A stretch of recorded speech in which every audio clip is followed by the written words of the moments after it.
Welcome to Banking Transformed, the top podcast in retail banking. I'm your host, Jim Marous. In today's episode of the Banking Transformed podcast, we are revisited by Jacob Morgan, 5-time best-selling author and renowned leadership futurist. Jacob has worked with and interviewed hundreds of top business leaders around the globe to uncover the most critical leadership trends shaping the future of work today.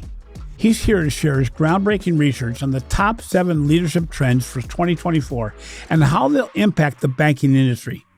Jacob reveals actionable strategies to help you and your organization navigate the complexities of modern leadership. From leading with vulnerability to enhancing the employee experience, prioritizing skills over jobs, and embracing AI and the hybrid work models, Jacob offers practical strategies for banking executives looking to future-proof their organization.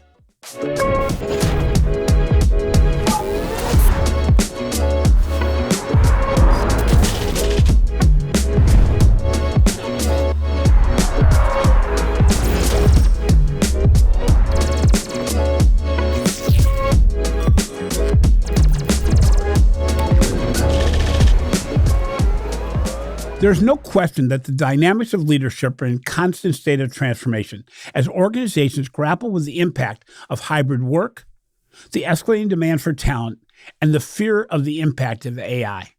So, Jacob, it's great to have you back on the show. You and your wife were both guests early in the creation of the Banking Transformed podcast, and your shows continue to generate quite a bit of listening. While we were in the throes of COVID when you were on the show the last time, what has been the greatest change in the skills needed and the challenges presented to be an effective leader? Oh man, specifically for COVID. So when I wrote the book, actually since COVID, because everything changed in COVID with far as state of work. But I'm wondering, what have you seen as a transformation since 2020? Oh, since 2020, I think there's been a few things. So when I wrote the book, The Future Leader, that one actually came out in 2020. And I think it was right around the pandemic, because I think the pandemic was officially declared a pandemic in March, I believe. And my book... March shut down sports. March 12th, yeah. And my book came out, I think, right around that time, or maybe a few weeks before, so it was very close. But the research that I did for that book was specifically looking at things like mindsets, skill sets, challenges for current and aspiring leaders.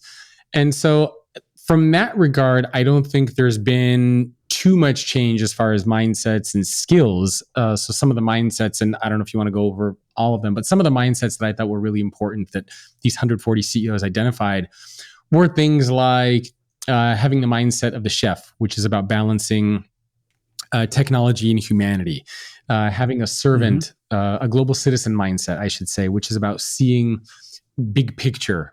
It's surrounding yourself by people who are not like you.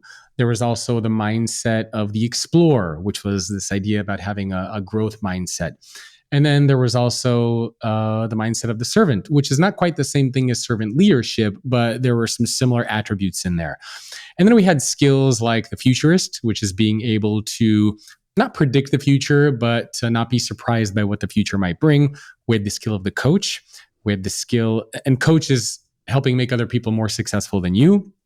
The skill of the translator, which was about listening and communication. The skill of Yoda, which was about emotional intelligence, specifically empathy and self-awareness.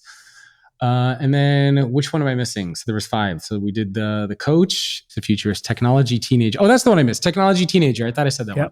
Yep. And that's really the skill of embracing technology and not running from it. That's especially very true and relevant now as we think about this ChatGPT, generative AI-driven world. Yeah. You just recently came out with a PDF white paper around the top trends of leadership for 2024.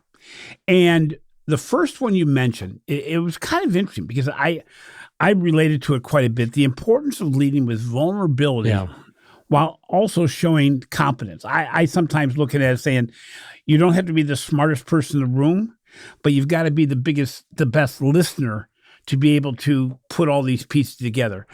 How can banking leaders strike a balance effectively in this way where, legacy thought was, you got to be the best, you got to be the highest, you got to be the smartest, when really that doesn't work to your favor as much anymore.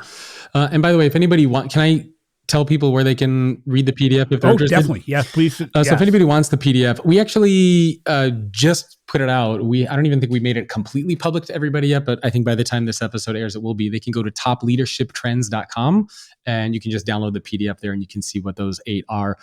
Leading with vulnerability, that was actually the subject of my most recent book that came out. And it's this idea of, so we've been talking about vulnerability for a long time over the past few years. Obviously, Brené Brown pioneered a lot of work in that space.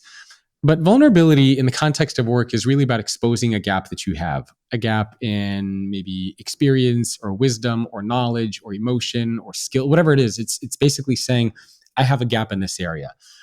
Inside of the workplace, well, let me start with personal life. In your personal life, there's a lot of value in that. It creates connection, relationships with your spouse, your significant other, with your friends. It's very clear why you want to do that. At work, you have a different dynamic. You have a boss, you have employees, you have projects, deadlines, a hierarchy, you're being paid a salary, you have customers. And so you have to imagine if you keep showing up to work each day, just talking about the gaps that you have, eventually someone's going to look at you and say, why are you working here? So leading with vulnerability, on the other hand, is talking about the gaps that you have and demonstrating what you're trying to do to close them. So a very simple example would be, again, let's say we'll go with banking. Again, it doesn't really matter what industry you're in, but let's say your boss gives you a big project to work on and you screw it up. And you make a mistake, you go to your boss and you say, I'm really sorry. I know this was an important project, but I made a mistake. I screwed up. Now, it's great that you have the psychological safety where you can go to your boss and acknowledge the mistake that you made. But I can promise you that your boss at the time is not looking at you and saying, oh, gee, thank you so much for telling me about this mistake. Your boss is probably looking at you and thinking, okay, now what? Like the customer is still unhappy. The project still hasn't been done. The deadline still hasn't been met. The revenue goals still have not been achieved. Like, what are you going to do about it? Leading with vulnerability, taking that same scenario, is saying, hey, I'm really sorry I made a mistake. I acknowledge how important this project was, but here is what I learned from the mistake that I made. And here are 3 things that I'm going to do to make sure that that mistake never happens again. So I have the vulnerability component, but I'm also adding in the leadership component, the competence piece. I'm demonstrating what I'm trying to do to close the gap. And that is a very important distinction. Nobody wants, right? If you have friends, for example, who are always telling you like, oh yeah, I want to quit smoking. I want to exercise. I want to eat healthy. Your question to them is like, great. Have you started? Are you exercising? Are you starting to eat healthy? Like, tell me what you're doing. You don't just want people to come to you and talk about the gaps that they have. You want them to demonstrate some level of closing those gaps. And this is especially true inside of the organization. Even if you don't know something or you make a mistake or you need help with something, that's fine. You can acknowledge that, but then also talk about what you're trying to do to solve the problem, right? That's a very, very important distinction. And so the whole idea of leading with vulnerability is about the 2 most important roles that any leader has: competence and connection. Demonstrating and being good at your job and being able to connect with your people. For a long time, we've been focusing on connect. Well, I guess originally we started very much focused on competence and we ignored this whole idea of connecting with your people. Then over the past few years, we've been very, very obsessed with connecting with your people and we forgot about competence. So 2024 and going forward is about bringing together both of those things. Because if you only focus on competence, people will look at you and they'll say, yeah, you're really great at your job, but I feel like I'm working for a robot. I don't feel engaged or motivated or inspired by the work that I'm doing, even though you're really talented.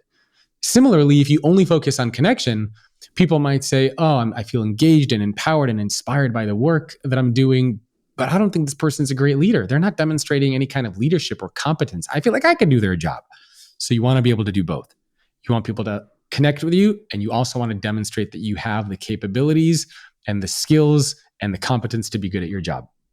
It's interesting. We talked about the post-COVID thing, and one of the things that came out of that is a whole lot of hybrid work. And banking executives tend to like things the way they were as opposed to the ways they can be. So they've been really struggling with the whole concept of work ethic in a post-pandemic environment, in a hybrid work environment.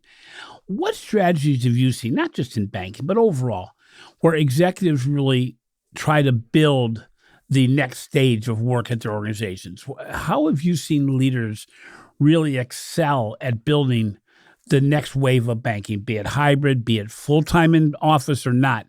How do they go about the process of being a leader in that case? Well, I think there are a couple different angles to look at. So first of all, I'm a big believer in in-person work. I'm not saying you need to be there 9 to 5, but there is substantial value for in-person work. It's like for my industry, I give a lot of speeches to companies, and there's a difference between productivity versus impact. So can I deliver more speeches staring at a camera in a day than I can deliver in-person speeches? Yeah, I could probably do 4, 5, 6 of these sitting in my pajamas staring at my camera.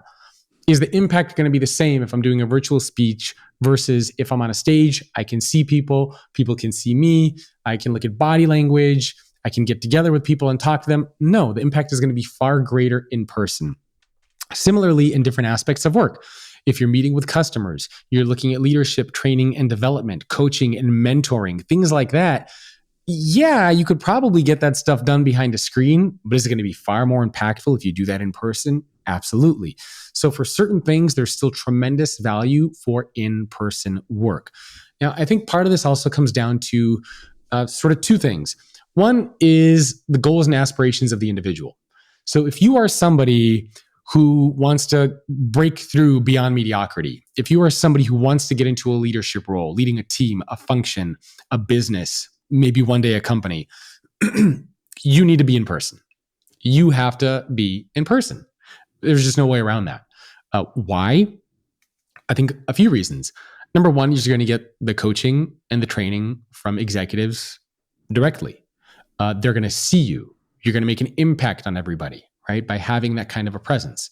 So there's a tremendous, and having that one-on-one time with these executives, I think is tremendously valuable if you have those aspirations of leadership development.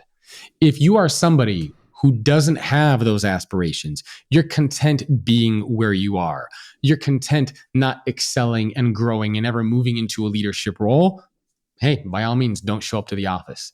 I think a lot of people would argue that that's being content with some form of mediocrity if you don't have those aspirations. And it might sound cool now, but I can promise you, especially if you're younger, it might sound cool to be in your 20s, never having to step foot into an office, making a salary and maybe making some gradual improvements. But I can promise you that when you're in your 30s, when in your 40s, and you have these different goals that you've set in your life, where maybe you want to have a family, you want to buy a house, you want to, go out to nice restaurants, you want to do these types of things, I can promise you that you're going to wish that you had that more senior role. And every single CEO that I have ever interviewed has told me the same thing. If you want to get into a leadership role, it requires sacrifices. You are going to have to do more. You are going to have to care more. Part of that means showing up to the office. Again, that depends on your goals and aspirations. If you don't have those goals and aspirations, by all means, you can work whenever, wherever you want. Just don't expect that kind of growth and development. I think on the leadership side, it really depends on what you need and what you're looking for from your team. Obviously, if you have all hands meetings, if you're having customers come into the office, if you're talking about strategic planning and decision-making meetings, yeah, get your employees into the office for that.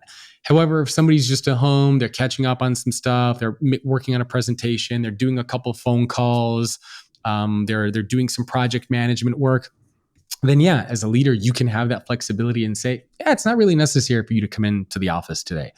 I think a lot of the recent research that's been done by Nicholas Bloom at Stanford and a couple others show that on average, what the balance is around 3 days in the office, 2 days from home, on average, as far as what the comfort level is. Yep. But again, it really depends on the work that you're in. It depends on your goals and aspirations. It depends on the requirements of the business as well.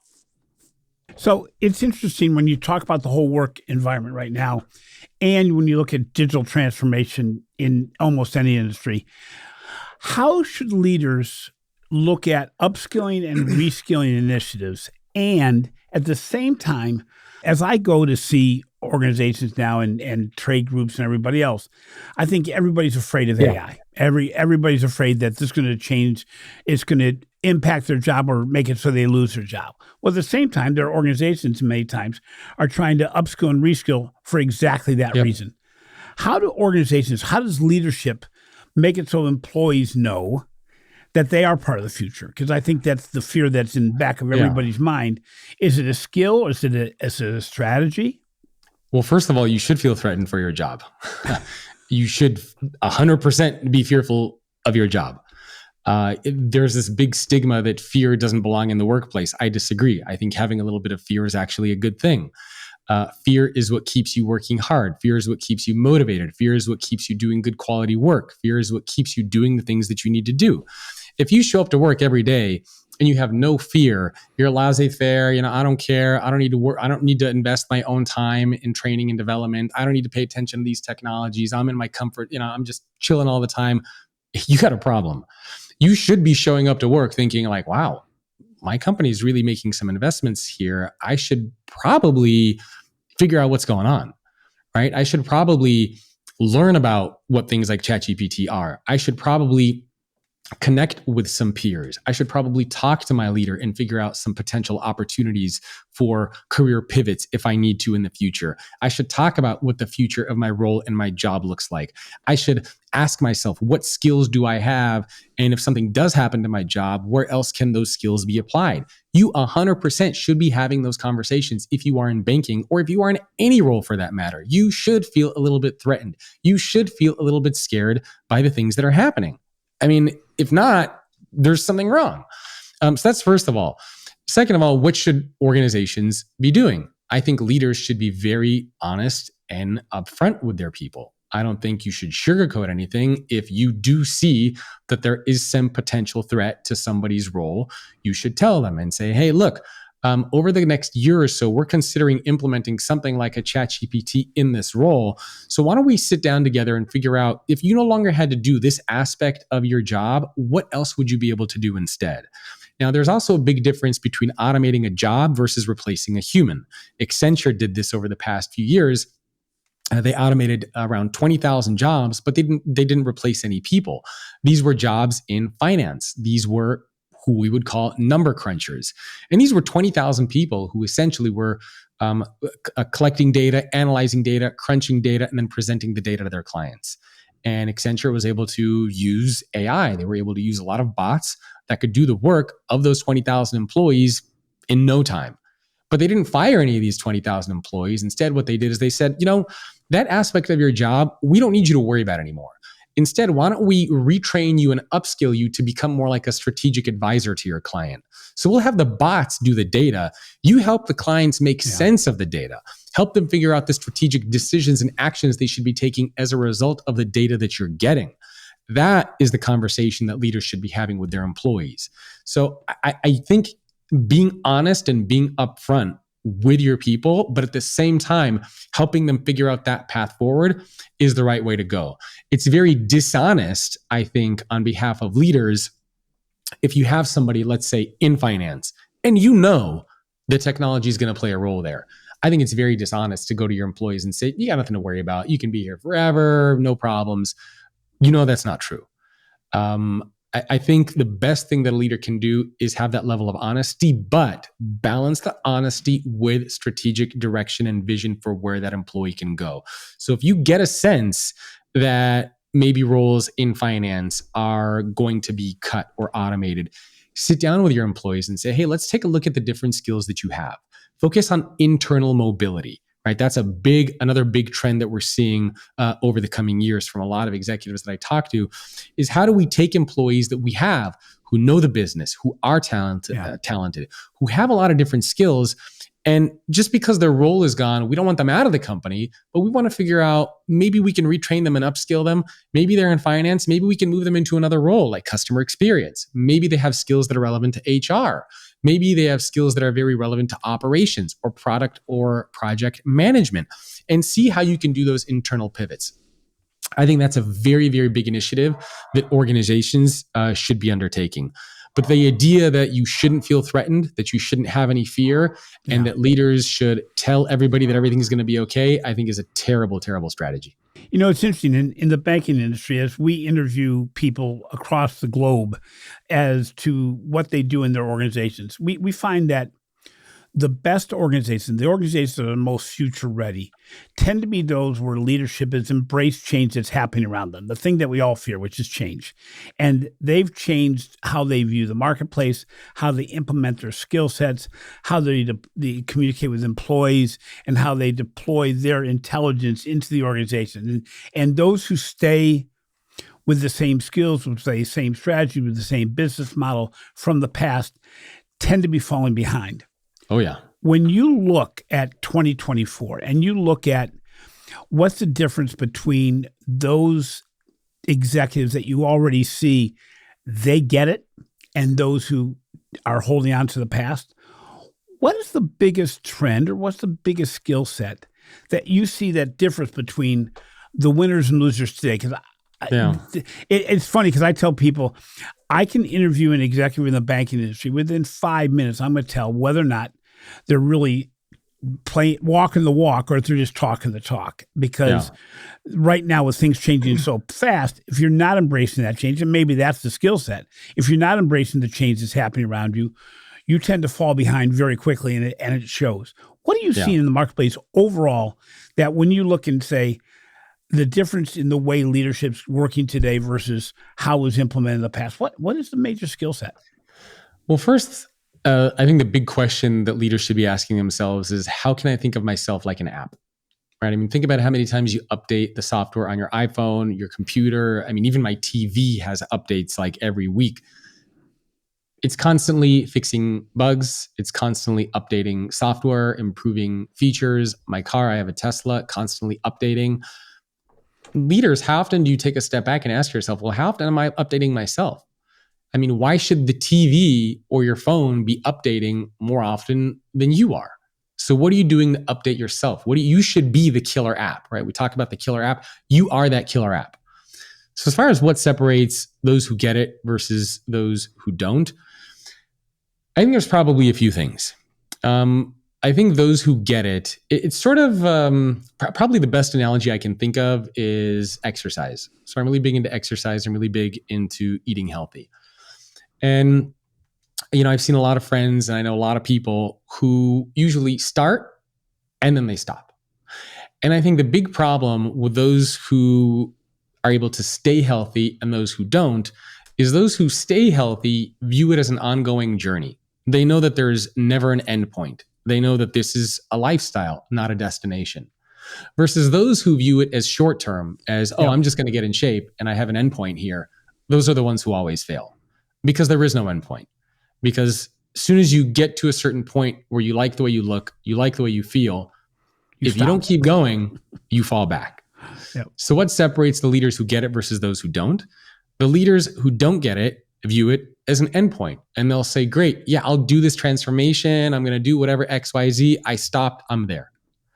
And then things change again. And they're like, no, I already did it. I already adapted. I already blah, blah. And the world keeps moving. Versus the other leaders who do get it say, I'm on board. Like, keep it. What else you got? Like, make the treadmill go faster, make the incline go up higher, add some weights on me. Like, I'm good. Like, this is just the way that business is going to get done. This is just the way that, change is the constant. So I think that's a huge, huge factor there. And related to that is this idea of complacency, right? Yep. We're very comfortable being in our comfort zone. It's very hard to get into a cold plunge. Nobody wants to get into a cold plunge. It's freezing cold water. It's uncomfortable. You lose your breath. But then when you get out of it, you feel amazing. So a lot of leaders don't want to get into that cold plunge. A lot of leaders are like, I'm good here. It's like 70 degrees. I got my comfy clothes on. I don't need to get into that cold plunge. That looks miserable. But the other leaders out there, they're getting up at 5 at 6. They're exercising. They're throwing themselves in the cold plunge and they're adapting and they're doing it all the time. So when you're too comfortable in your little bubble, I think a lot of bad things happen. So a lot of the successful leaders out there are constantly trying to figure out, how do I make myself uncomfortable on a regular basis? And part of that is who you surround yourself with. Part of that is how you spend your time. I remember I interviewed Frank Blake. He's the former CEO of the Home Depot. And he told me that one of the things that a lot of leaders forget is that leaders do more and they care more. But I think the mentality of a lot of people who get into leadership roles today is you can do less and you care less. You got into the executive role, cushy, comfortable spot, just chill out. You got the good parking spot, the salary, the benefits. I'm kind of coasting. But the reality is that from every CEO that I've ever interviewed, ever advised, ever worked with, these people work harder than everybody else. These are CEOs who are getting up at 4 or 5 in the morning so that they can have a little bit of time for themselves before they get into the office. These are CEOs who, they are on all the time. They do more and they care more. They sacrifice. And that is, I think, the mentality that a lot of leaders forget that we need. So that, I think, is really some of the really important factors that separate those leaders who are able to adapt and those leaders who are not able to adapt. I think it's a muscle, and it's the difference between viewing it as a destination versus viewing it as just a lifestyle, a new way of how you live and work. It's interesting being in the banking industry. One of the challenges, even though it works really well for the executives, is that no matter what size you're looking at, you see very few financial institutions ever cease to exist, ever fail. Yeah. In fact, they make money every year. Invariably, very, very few. I mean, we're talking less than a handful don't make money on a year to year. They may make more or less, but overall they're making money. And so the executives have always had success around them. And those executives around them have also experienced that. So what happens is if you listen to the same people who have the same thoughts, you're going to get the same result. But the banking industry doesn't change fast enough to make you pay for that sin, so to speak. And I think... Yeah, and I thought of one more, by the way, as well. Yeah. I think a lot of people are exhausted with transformation. Yeah. And I think instead of focusing on transformation, it's far more valuable to have a transformation mindset. I mean, think about how many transformations we keep talking about. Transformation in leadership, digital transformation in customer experience, transformation, blah, blah, blah, blah, blah. At a certain point, the leaders inside of a company are saying, enough. We have transformed enough. We've done it. We've made it. Yeah, yes. We went from the caterpillar to the butterfly. Now you want me to go from the butterfly to something like, how many transformations can we take on at the same time? And that's very true. I mean, think about it in your personal life. If you had to keep going on these transformations all the time and keep investing money and time and energy, you'd be burned out. At a certain point, you're like, enough. I don't want any more transformations. So it's far more valuable and scalable is to have a transformation mindset. And what that means is you make gradual improvements over time instead of doing these really big projects. So for example, let's say that you are in banking and you have customers that you work with, and you see that you have maybe outdated procedures for how you meet with customers, how you deliver projects, how you communicate with customers, how you track certain things, whatever it might be. And these are policies that have been around since the 80s or 90s. The idea now is don't wait to a point where you get there and you say, we got to transform everything. The idea is as these things come up, point them out and adapt. Yeah. So you need to encourage your employees to speak up and say, hey, I was meeting with so-and-so and I realized that this is kind of like an outdated way to do this. Is it okay if I just change it and do it like this instead? Yeah, sure. Go ahead. That's a transformation mindset. Right, being able to make those improvements, right? There's a quote, I think it was Ben Franklin, right? Small strokes fell great oaks. Yeah. Meaning small improvements over a long period of time can yield to great impact. If you improve by 1% a day, by the end of the year, you'll be 37 times better. Atomic habits. Yep. Wait. Exactly. Yep. Don't wait for this we got to transform everything. Do these things in the now. If you're thinking about how you engage your employees, if somebody comes to you and says, our policies here are a little outdated, or, why do we need to kind of expense this or expense that? Don't wait like a year or 2 years before you recreate your whole engagement strategy. Do those transformation things now, like make those quick changes. Encourage your employees to speak up, encourage people to challenge you, encourage people to ask questions, to challenge convention, and create these quick, simple, small, and agile processes where you can just go instead of doing these whole big projects all the time. It's interesting. You said it here too. As a leader, then you have to be able to accept those things you've asked people to do. So it's again that transformation mindset. It's I look at ChatGPT and all the dynamics that come with that. It's making learning easier, but it's also making learning required, because in one sense, ChatGPT is getting smarter and smarter and smarter. Are you? On the other hand, because it's getting smarter and smarter, you can utilize that as a tool for continuous learning that makes you better every day. And you talked about it before the podcast. You're writing books on an ongoing basis. You're writing white papers. You're doing all this. Well, part of that's to make money. Part of that's to educate the populace. But part of it's also educate you, because those elements make you learn what's going on and what's changed since the last time you wrote a book.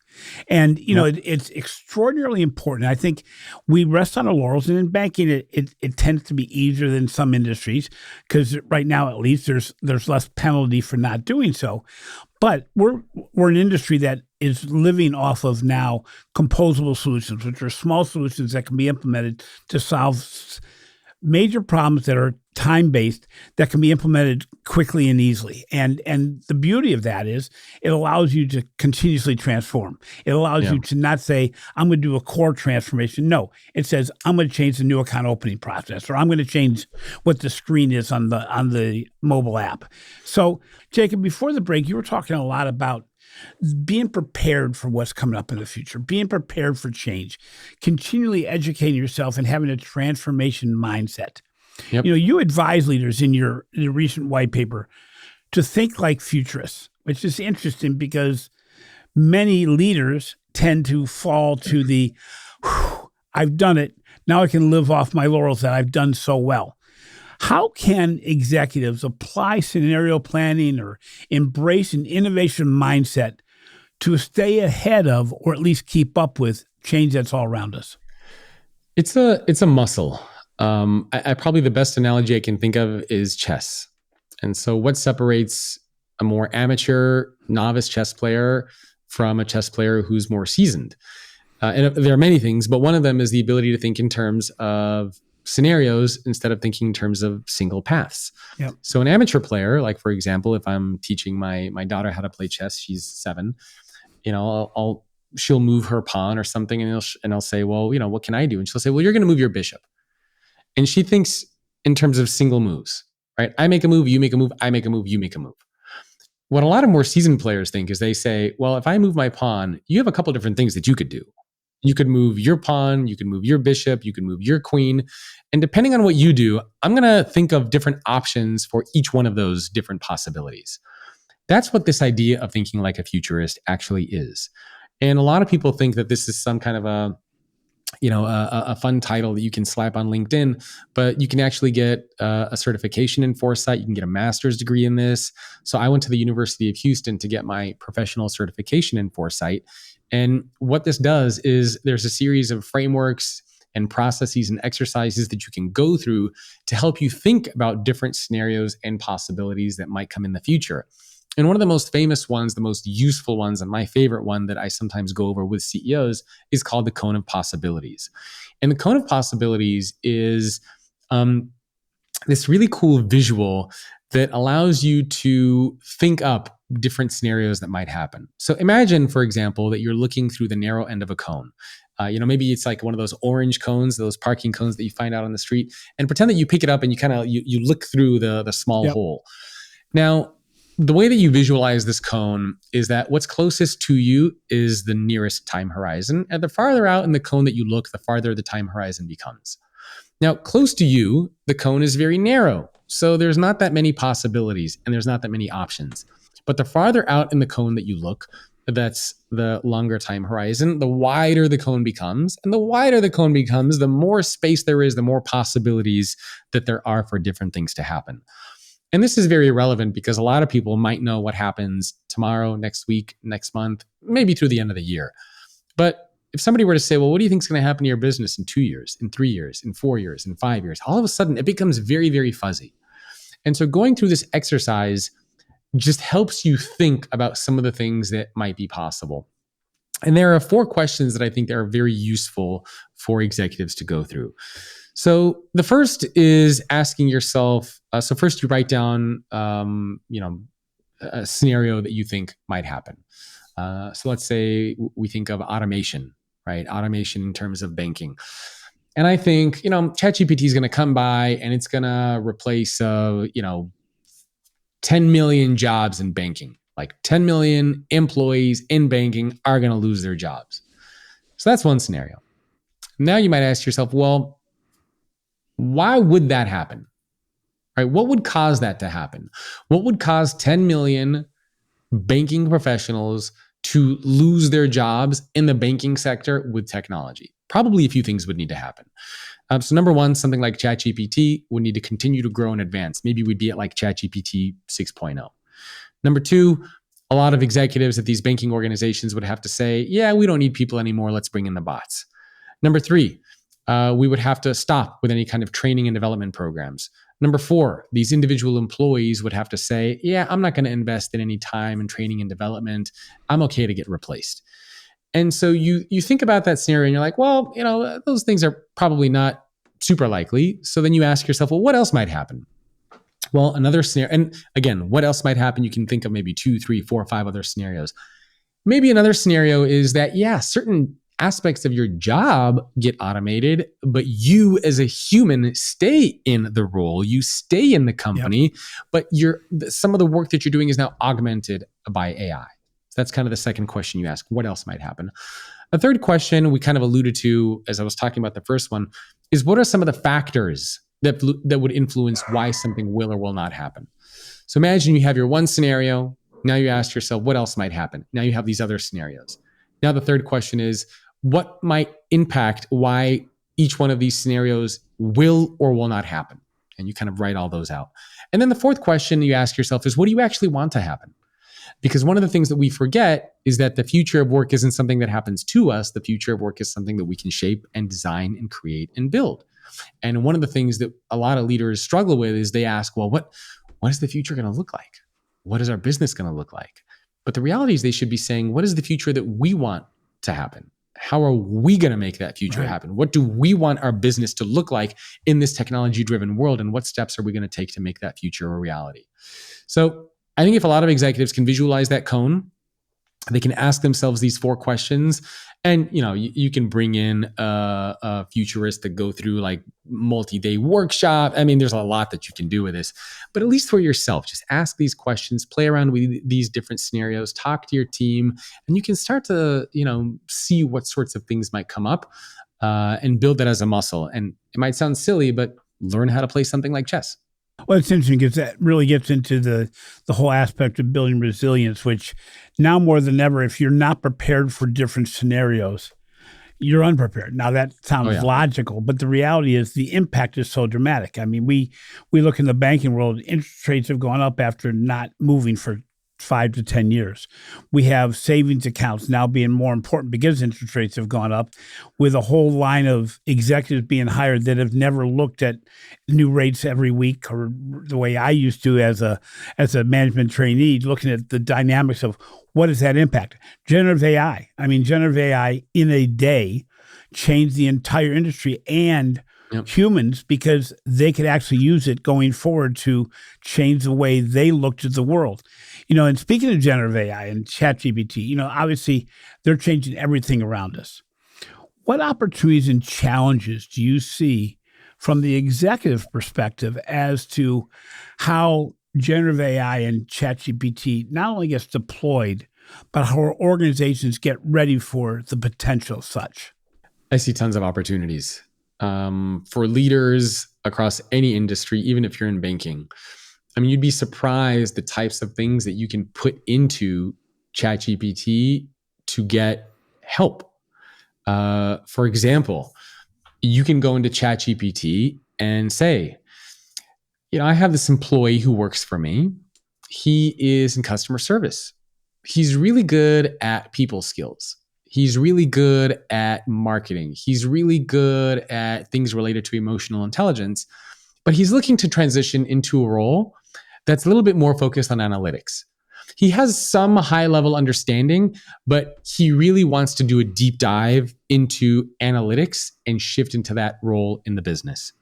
Can you come up with a 6-month training program for this employee with recommended topics and courses and an outline of how he should spend his time each day, max 2 hours a day, to learn how to upskill and retrain himself so that he can make this transition?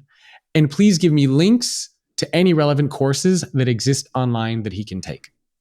And ChatGPT will give you a personalized training solution that you can give this employee to help him move from his role in customer service into a role in analytics.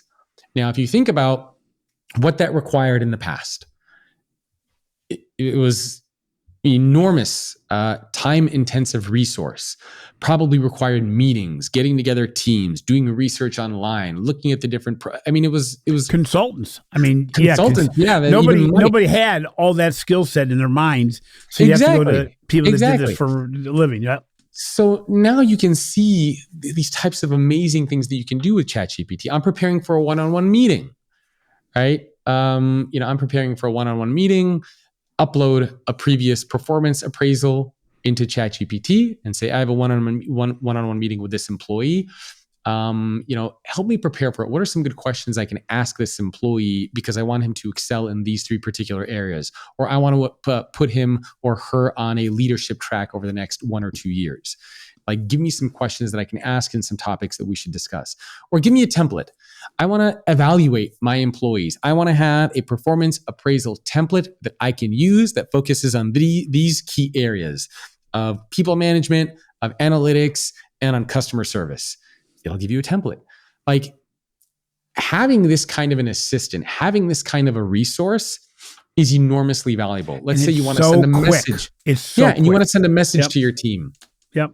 And let's say you want to send a message to your team and you say, maybe you drafted an email and you want to get improvements on that email. So you might go to ChatGPT and say, hey, this month or this quarter, my team, we didn't meet our numbers. And so I want to draft an email to my employees, which highlights a couple things. I wanted to highlight the need and the urgency for us to make sure that we can meet our goals next quarter. But at the same time, I also want to acknowledge how hard my team has been working. Yep. I also want to let my team know that I am proud of the work that we did, and that even though we fell short of our goals, that I'm very optimistic about what the next quarter could look like. Help me draft that kind of an email that conveys those points. And you can either maybe input something that you've already written or ask ChatGPT to create something for you. And you'll be amazed at the types of things that it can create. So having this kind of a smart assistant, I think, is invaluable for leadership. It can look for gaps. You mentioned about the employee appraisal plan. You can say, here's our current employee appraisal plan. If you were to improve this to make it so it's more dynamic and ready for what the future brings, how would I look at doing that? Show me what it should look like. What's interesting, it may not give you the answers, but it may show you some blind spots. I've found that to be the most innovative and most exciting part about generative AI and ChatGPT is that I give it, an article topic I'm going to write, and it helped me look for things that I wasn't going to write about, but I said that's an important component of what I was going to do. Heck, I use ChatGPT to prepare for this podcast. I say, what should my introduction be? What are some questions I should ask based on what you've written and what I've learned?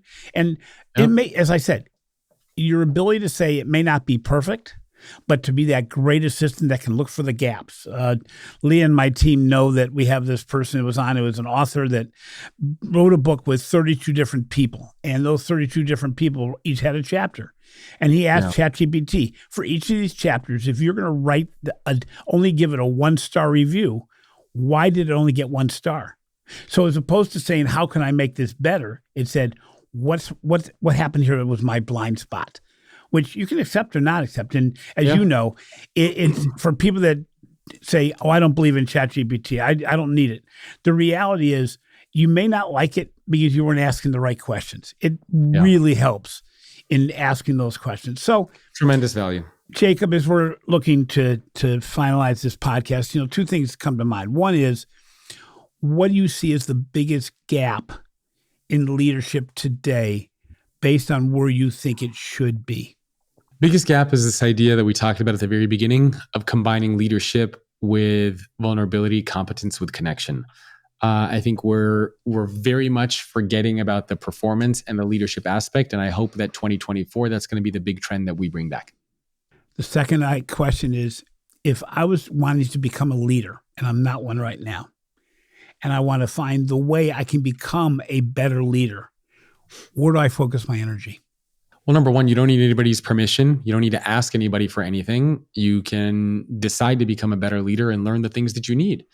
I think there are a lot of great resources out there. I'd like to think that I contributed to some of those resources with some of the books that I've put together. But there's leadership books, there's podcasts, there's articles. You make the time and make the investment into becoming the leader that you want to be.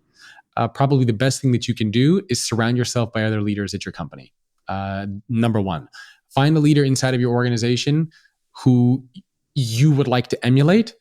Try to get some time with them or watch them, observe them, pay attention to how they lead meetings, how they talk to people, how they make decisions, and just observe. You have a lot of leaders in your company. You have a lot of leaders that you're surrounded by every single day. Pay attention to both the good ones and the bad ones and what's working and what's not. Well, it's interesting because ChatGPT can help you with that too. If you're a public company and it's a leader that's prominent in the industry, you can actually ask ChatGPT, how can I become like this person? It is crazy what it comes up with and how on spot it is, because it's the same dynamics, the same questions, the same inquiries, no matter who the leader is. A lot of the stuff is consistent. So, Jacob, again, thank you so much for being on the show. I always enjoy our time together. I also realize you are the king of content. I mean, I feel like I'm putting out stuff all the time, but you always have emails, you have podcasts, you have presentations, you have LinkedIn posts, you have, your books and your white papers. How do people stay in touch with what you're doing and the dynamic nature of what being a leader means today? There are a few resources. So one, we talked about this new PDF. People can go to topleadershiptrends.com and download the PDF. I like to give people my email, which is jacob@thefutureorganization.com. I also have a podcast. All my socials and all that stuff is available at thefutureorganization.com. But I also try to share some things on a Substack column that I have, which is greatleadership.substack.com. And then people are interested in the book. That's just leadwithvulnerability.com. And obviously Amazon, every other way. But Jacob, you're a wealth of resource. You're a wealth of information, I should say. And really enjoyed the conversation. And I'm a person that continues to beat our own industry up. That I don't think our industry has leaders that really change their industry and their organizations enough. And, for our industry, the place where I'm finding the best leadership are at the smallest and the biggest organizations. It's those in the middle that sometimes use the excuse of I don't have enough money or the regulations don't allow me. And on the other hand, they're going, but I've had 23 amazing years of success. Why should I mess with it? Well, it depends on your personality a lot of times. It doesn't kill you. So, Jacob, thank you again. Tell your wife I said hello and congratulations on all that you guys are both doing. Thank you very much. Thanks for having me. Thanks for listening to Banking Transformed, the top podcast in retail banking and the winner of 3 international awards for podcast excellence. We appreciate the support we've received to make this endeavor a success. If you enjoy what we're doing, please take some time to give some love in the form of a review. Finally, be sure to catch my recent articles on the financial brand and check out the research we're doing for the Digital Banking Report. This has been a production of Evergreen Podcast. A special thank you to our senior producer, Leah Hassage, and our audio engineer and video producer, Will Pritz. If you've not already done so, remember to subscribe to Banking Transform on both your favorite podcast app and on YouTube for more thought-provoking discussions on the intersection of finance, technology, and leadership.